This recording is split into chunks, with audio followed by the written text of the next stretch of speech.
Phoenix Suns are probably trying to trade Bradley Beal when he came off the bench. What about Bradley Beal to the Detroit Pistons? Now, we know that really ain't the forward you're looking for. It's a guard. A doctor said, I read an article title that said that Jay Knight is probably going to be out 4 to 6 months. So, I mean, realistically, you can kick the tires on Bradley Beal. I don't know what the contract is looking like. You know, and I don't think they can get a whole lot for him right now. And I think they should blow up the whole Phoenix Sun thing. If they blow up the Phoenix Sun thing, obviously we're not going to attack Bradley Beal. What we're going to attack is Devin Booker. You know, that's what they would pretty much need. I think Devin Booker K to be a good thing. And I haven't watched a lot of Phoenix this season, but I've seen them in the past. And they got rid of Chris Paul. They distributor, they point guard, they point guard, all whatever you want to call them, they floor general. Devin Booker can, you know, play point guard in spots, but his natural ability is to go out there and score and kill. So when you put him in a position to be a point guard, you know, a point everything, that's hard for him to do. When he's a natural scorer at heart. So we did pass up an opportunity to get him, but I think that if they blow it up, that's when we attack. I think we got more than enough resources to do so. But if I think they do blow that thing up, I think it's going to be blown up in the offseason. That way, you will see what pick you got. You probably won't be in a cookie flag situation. It's going to take a lot of picks. You're going to see a lot of movable pieces there as well, too. So, but Bradley Beal, somebody you probably can get right now. I mean, he can shoot the ball well, struggling, and, you know, in Phoenix. And I thought he was pretty good without the basketball. You know, and maybe playing without John Wall and being the man so many years in Washington, he's a good dude too, man. I see him do a lot of good work with the kids and stuff. From what I see, you know, and I think him just, you know, being that vocal point of that Wizards offense for so long, I think he really forgot to play how to play without the basketball. Bradley Beal used to come off screens, be a good catch and shoot guy. I know they were saying that John Wall was pretty much ball hogging, and there were some complaints coming out of there about John Wall.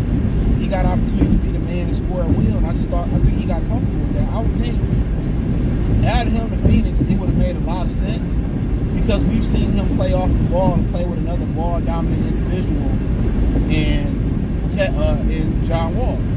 So I thought, you know, and maybe this may be coaching. I don't know who the coach is over there.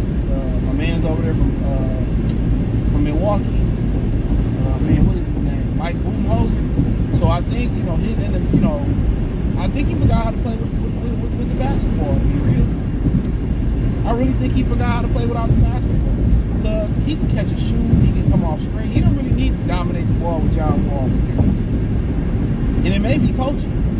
Bradley Beal's got to come off screens, come off curls, attack. He don't really need the back. He can do what Klay Thompson did.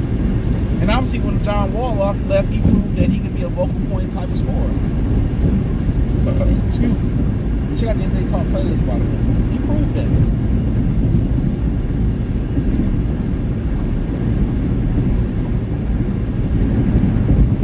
He proved that. You know? But coming to Detroit, I mean, high-priced guy. His shooting would be needed. I think his quality of veteran leadership would be nice. He's a good dude. He's going to have to come in and defend. And would I be willing to, you know, break up him and Jay Knight? I mean, that'd be an interesting question. Would you have to break it up? Because he's interested. He couldn't be a part of the trade. Would you be happy with Ivy, Beal, and Cade as a backcourt? You would experiment with it. And if it didn't work, then you would move accordingly. So that's a possibility. You know?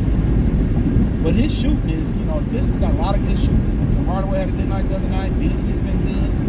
His shooting has been, you know, exemplary compared to what it was last year. So Bill will come in and shoot, but really I'm not giving up much for him. I'm not giving up. If I do trade for him, I ain't giving up much for him. I'm not giving up Beasley, Cade. Obviously, I'd be injured. That probably can't happen without a waiver, so I'm not giving up Hollins or sure, no. But the prospect of getting that shooter there that's already under contract, you know what I'm saying? A guy that didn't bitch complain about going to the bench for what's old buddy name? For Phoenix and Budenholzer, I mean, he's a good quality dude. So, locker room guy, that's a good fit. Good fit, in my opinion. But as far as basketball, can shoot the ball. Maybe playing next to Booker and Devin Booker and KD ain't it. He come here and they sharing the ball, they moving the ball. Really ain't no true alpha. Cade is a selfless guy. He's learning to distribute and, you know, he learning when to dominate, when not to dominate the ball. I wouldn't be opposed to it. I don't know how much longer the contract is.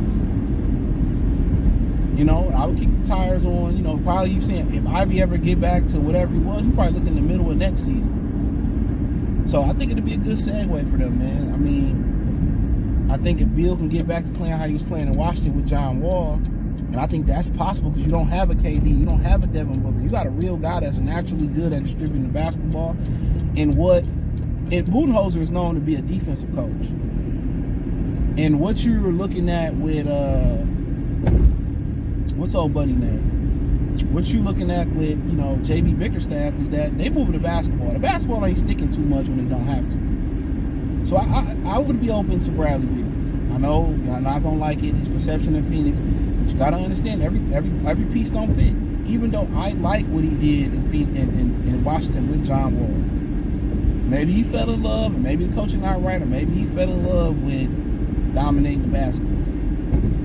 So Detroit, I don't think he would have those KD, Devin Booker problems.